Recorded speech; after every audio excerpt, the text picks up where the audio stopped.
July na.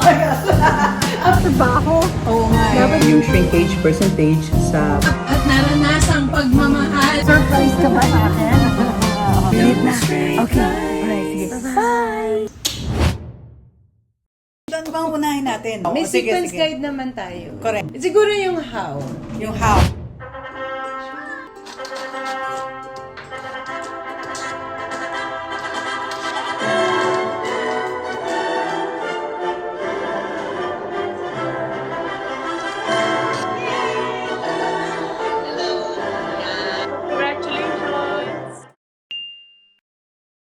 In Australia, may mga certified na celebrants. We chose Julie! Hi, Julie!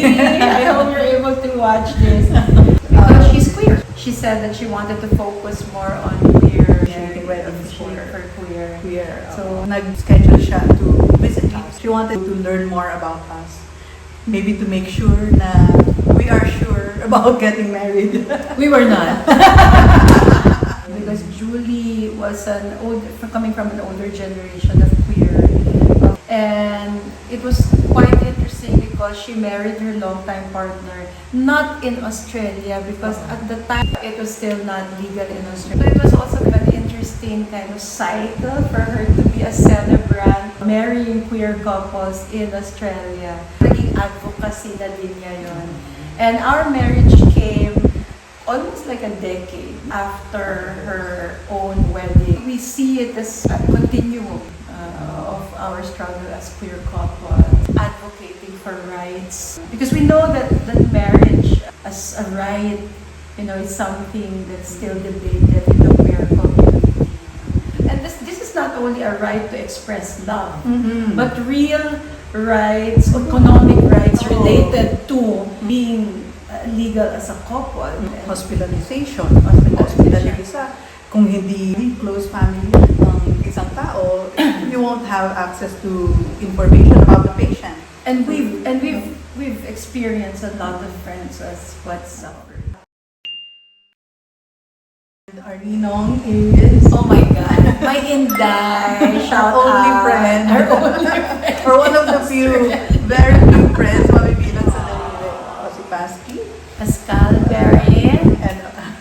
And our ninang is Rhonda, who is also my mental health counselor. After that, to launch your intention to marry. So, nasa... Did we do that? We did. Nasa government website yan. Fill up lang yung form online. Yung mukha ko parang, ganun pala yung diba? ginawa. Ganun pala.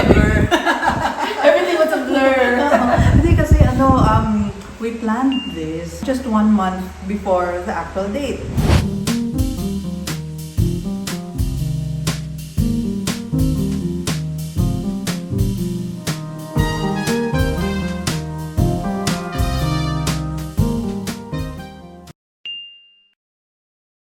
Sa location na. Yes. So we chose Wollongong Botanical Garden, particularly yung Rose Garden. But, okay, just a little bit of background again. We were stranded in Wollongong. That's where I was doing my PhD at the University of Wollongong. So Wollongong is considered regional. So it's maybe an hour and a half by train from Sydney. It's a beach area. It's a very beautiful, really quiet place. And we have the Wollongong Botanical Gardens. This was in December. It's summer in Australia. They lifted the quarantine. They lifted the lockdown. So people were allowed to have small gatherings. But then nagkaroon ulit ng surge. Probably because of that. Nagkaroon ulit ng surge. So our wedding was situated in that During small pocket of yeah. freedom. And so it was a very small intimate gathering. It was only 5 of us, the 2 of us included. Our 2 witnesses, The celebrant. the celebrant, And and the the photographer. photographer, Imran. It was the first time that we hugged other people. So mas meaningful yung yakap, yung halik Yes. at that time. Kasi you've been isolated for Yeah, not seeing other people. years. So yeah, so it was a beautiful garden wedding. Yeah. Before the ceremony, Nag-photoshoot nag-photoshoot tayo. Ang ganda rin kasi ng botanical garden. Oo. Kahit saan may bahay. Kahit may saan camera mo, mo. oo. Ang ganda. Nagdala lang rin ako ng sarili kong tripod and Oh, set. yeah. Ako na yung nag-video ng sarili.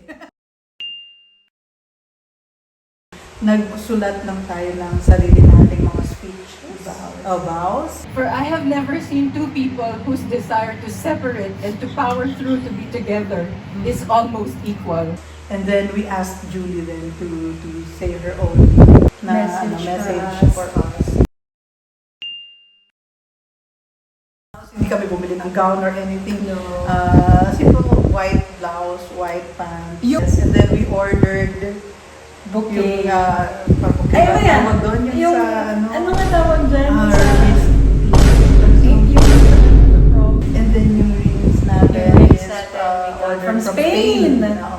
Na black with gold. So our reception was in Lagoon. You know, in Australia, we don't usually go out to eat kasi it's expensive for us. So syempre nagtitipid ka, so hindi kami madalas kumain sa labas. There's a nice restaurant near our home called Lagoon. So it really has nice views, al fresco. We just went there with all our guests and just ate together. After that, went home dahil magpe-prepare na kami for the Zoom gathering with our family and close friends. I'm very happy for you. Love you. Jump shot. Jump shot. Alam mo, hindi namin Oh, papatulan jump. yun. Ako si Angel Bagilat, best friend ako ni Rosel. I think that ako, more than anything, I want to thank you for that show of commitment, no? Sinasabi natin sa collective, itong klaseng commitment ang meron tayo. But kayong dalawa, sa buhay nyo actually yun. Siguro without you knowing it, no? I'm so proud, sobrang proud more than anything talaga sa transformation na nangyayari kay Jen. It's always, rooting for you. Kasi kami ni Paul, we were ready na kami, Mamar, na, if you decide to let go and be alone, ready na kami na tayo mag-aalaga kay Mamar. Para lang sa kalaman po ng lahat, ako po yung unang tumutol sa kasalang. Anyway, ako po si Teta. Nabanggit rin naman ni Rosel kanina, no, ex niya ako. So medyo. Tapos noon, kabanda ko si Jen. Nauna ko nakilala si Rosel, no? Bago tayo nag-meet. Jen, tama ba? Yun. So, friends ko sila pareho. Hirap. Nalaman ko na magiging magkasama si Jen tsaka si Rosel sa Australia. Kinabahan ako para kay Jen. Sabi ko, Maraming kinabahan para kay Jen. Sigurado ba? Yung turn around na yung decision nila na to really be together, isang napakalaking panalo. Siyempre, bukod sa kanilang dalawa, isa siyang napakalaking panalo sa relasyon in general, especially for lesbian relationships. Ako po si Patty. Ako po yung former office mate ni Jen sa Lufthansa. Madalas ho kaming hanapin ng mga travel agents, corporate accounts, tsaka mga customer. Kasi ho, parang medyo dubbed kami as yung pinaka-warm, friendliest. Yan. Tsaka yung pinaka-patient po. Marami hong beses na nakita ko yung sarili ko sa kanya. Siguro sa mga medyo ways, medyo pareho po kami may pagka-mild-mannered ho niyan eh. Tsaka ano ho yung mga outlook sa mga bagay-bagay, ganyan. I can only wish and pray that good things will always come your way.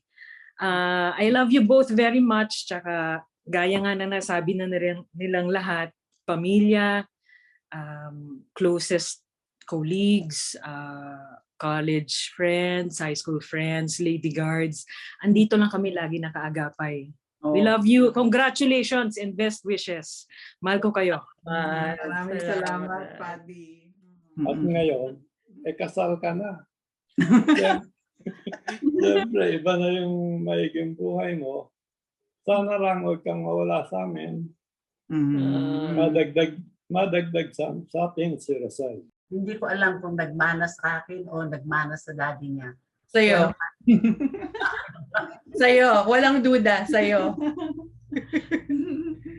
Happy landing on your future undertakings, my dear Rosel, my dear little Rose. At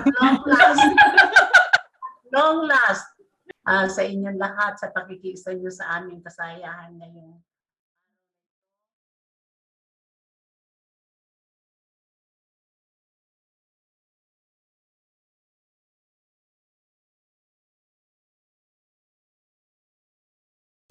Finally get married.